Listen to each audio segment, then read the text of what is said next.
ಸ್ವಾಗತ ಸ್ವಾಗತ. ನಾನು ಲತಾ ಜಯರಾಮ್.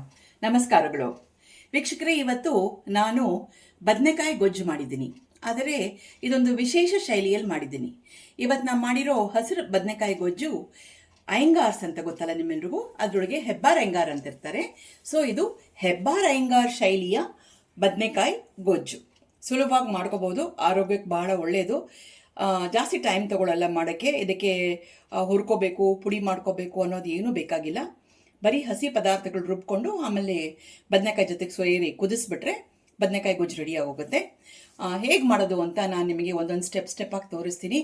ಮಿಸ್ ಮಾಡದೆ ಪ್ರತಿಯೊಂದು ಸ್ಟೆಪ್ಪು ನೋಡಿ ಅಬ್ಸರ್ವ್ ಮಾಡಿ. ಮತ್ತು ನಮ್ಮ ಸ್ವಾದ ಸರೋವರ ಚಾನಲ್ ಯಾರ್ಯಾರು ನೋಡ್ತಾ ಇದ್ದೀರೋ ದಯವಿಟ್ಟು ಎಲ್ಲರೂ ಸಬ್ಸ್ಕ್ರೈಬ್ ಮಾಡಿ, ಲೈಕು ಶೇರ್ ಮಾಡಿ, ಬೆಲ್ ಐಕಾನ್ ಪ್ರೆಸ್ ಮಾಡಿ, ಆಲ್ ಅನ್ನೋ ಆಪ್ಷನ್ ಸೆಲೆಕ್ಟ್ ಮಾಡಿದ್ರೆ ನಾವು ಮಾಡೋ ಪ್ರತಿಯೊಂದು ವಿಡಿಯೋನು ನಿಮಗೆ ಬಂದು ತಲುಪತ್ತೆ. ಇಷ್ಟು ಮಾಡಿ ನಮಗೆ ಸಪೋರ್ಟ್ ಮಾಡಿ. ಇವಾಗ ಹೆಬ್ಬಾರ್ ಅಯ್ಯಂಗಾರ್ ಶೈಲಿಯ ಬದನೆಕಾಯಿ ಗೊಜ್ಜು ಮಾಡೋದು ನೋಡೋಣವಾ. ಹಸಿರು ಬದನೆಕಾಯಿ ಗೊಜ್ಜು ಹೆಬ್ಬಾರ್ ಅಯ್ಯಂಗಾರ್ ಸ್ಟೈಲ್ ಮಾಡೋಕ್ಕೆ ಈಗ ನಾವು ಬಾಣಲೆನಲ್ಲಿ 2 ಟೇಬಲ್ ಸ್ಪೂನ್ ಅಷ್ಟು ಅಡುಗೆ ಎಣ್ಣೆ ಹಾಕ್ಕೊಂಡಿದ್ದೀನಿ. ಅದಕ್ಕೆ 1 ಟೀ ಸ್ಪೂನ್ ಅಷ್ಟು ಸಾಸಿವೆ, 2 ಟೀ ಸ್ಪೂನ್ ಅಷ್ಟು ಕಡಲೆಬೇಳೆ, 1 ಟೀ ಸ್ಪೂನ್ ಅಷ್ಟು ಉದ್ದಿನಬೇಳೆ. ಇದು ಹಾಕೊಂಡು ಸ್ವಲ್ಪ ಹುರ್ಕೊಳ್ಳೋಣ.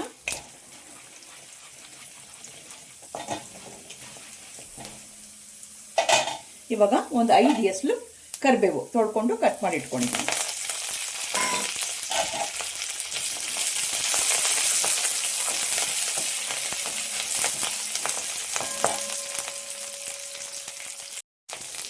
ಒಂದು 1/4 kg ಬದನೆಕಾಯಿ ತೊಗೊಂಡಿದ್ದೀನಿ. ಅದನ್ನು ತೊಳ್ಕೊಂಡು ಕಟ್ ಮಾಡಿ ಇಟ್ಕೊಂಡಿದ್ದೀನಿ. ಅದನ್ನು ಇದಕ್ಕೆ ಹಾಕ್ಕೊಂಡು ಚೆನ್ನಾಗಿ ಬಾಡಿಸ್ಕೊಳ್ಳೋಣ. ಈಗ ನೋಡಿ, ಬದನೆಕಾಯಿ ಒಗ್ಗರಣೆ ಜೊತೆಗೆಲ್ಲ ಹಾಕಿದ್ದೀನಿ. ಇದೊಂದು ಸ್ವಲ್ಪ ಬೇಯಬೇಕು. ಇದು ಬೇಯೋದ್ರೊಳಗೆ ಇದಕ್ಕಾಗಿ ಒಂದು ಸ್ಪೆಷಲ್ ಮಸಾಲ ರುಬ್ಕೊಂಡ್ಬಿಡೋಣ. ಎಲ್ಲ ಹಸಿಯಾಗಿ ರುಬ್ಕೊಳ್ಳೋಣ. ಅದೇನು ಅಂತ ತೋರಿಸ್ತೀನಿ. ಬದನೆಕಾಯಿ ಗೊಜ್ಜಿಗೆ ಹಸಿ ಮಸಾಲಾಗೆ ನಾನು 1 ಟೀ ಸ್ಪೂನ್ ಅಷ್ಟು ಸಾಸಿವೆ, 1 ಟೇಬಲ್ ಸ್ಪೂನ್ ಅಷ್ಟು ಧನಿಯಾ ಅಂದರೆ ಕೊತ್ತಂಬರಿ ಬೀಜ, ಒಂದು 4 ಬ್ಯಾಡಗಿ ಮೆಣಸಿನ್ಕಾಯಿ, ಒಂದು ಅರ್ಧ ಟೀ ಸ್ಪೂನ್ ಅಷ್ಟು ಅರಿಶಿನ, ಮತ್ತು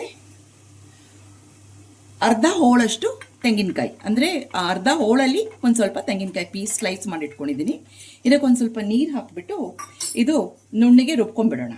ಇದು ಆ್ಯಕ್ಚುಲಿ ಹೆಬ್ಬಾರ್ ಅಯ್ಯಂಗಾರ್ ಸ್ಟೈಲಲ್ಲಿ ಮಾಡೋಕ್ಕೆ ಈ ಹಸಿ ಮಸಾಲ ಪದಾರ್ಥಗಳು ರುಬ್ಕೊಂಡು ಮಾಡೋದು. ಈಗ ಬದನೆಕಾಯಿ ಮುಕ್ಕಾಲು ಭಾಗದಷ್ಟು ಬೆಂದಿದೆ. ಇವಾಗ ಒಂದು ಚಿಕ್ಕ ಮೋಸಂಬಿ ಗಾತ್ರದಷ್ಟು ಹುಣಸೆಹಣ್ಣು ಇಟ್ಕೊಂಡಿದ್ದೆ. ಅದನ್ನು ರಸ ತೊಗೊಂಡಿದ್ದೀನಿ. ಅದನ್ನು ಇದಕ್ಕೆ ಸೇರಿಸ್ಕೊಂಡ್ಬಿಡೋಣ.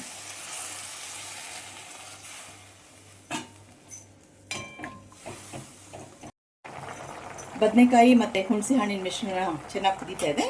ಇವಾಗ ನಾವೊಂದು 100 ಗ್ರಾಮಷ್ಟು ಬೆಲ್ಲ ಹಾಕೋತಾ ಇದ್ದೀನಿ. ಬೆಲ್ಲ ಒಂದು ಸ್ವಲ್ಪ ಕರಗಲಿ. ಆಮೇಲೆ ಅದಕ್ಕೆ ರುಚಿಗೆ ತಕ್ಕಷ್ಟು ಉಪ್ಪು ಹಾಕೊಳ್ಳೋಣ. ಬೆಲ್ಲ ಕರಗಿದೆ. ಇವಾಗ ರುಚಿಗೆ ತಕ್ಕಷ್ಟು ಉಪ್ಪು ಹಾಕೊಳ್ಳೋಣ. ಮತ್ತು ಪುಡಿ ಇಂಗು ಕೂಡ 1 ಸ್ಪೂನ್ ಅಷ್ಟು ಹಾಕೊಳ್ಳೋಣ.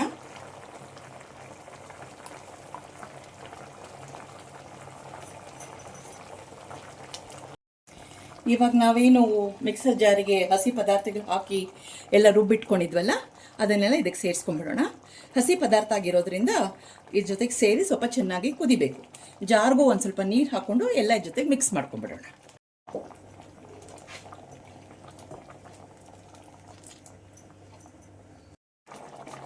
ನಮ್ಮ ಹೆಬ್ಬಾರ್ ಶೈಲಿಯ ಬದನೆಕಾಯಿ ಗೊಜ್ಜು ರೆಡಿ ಆಯಿತು. ಕುದೀತಾ ಇದೆ.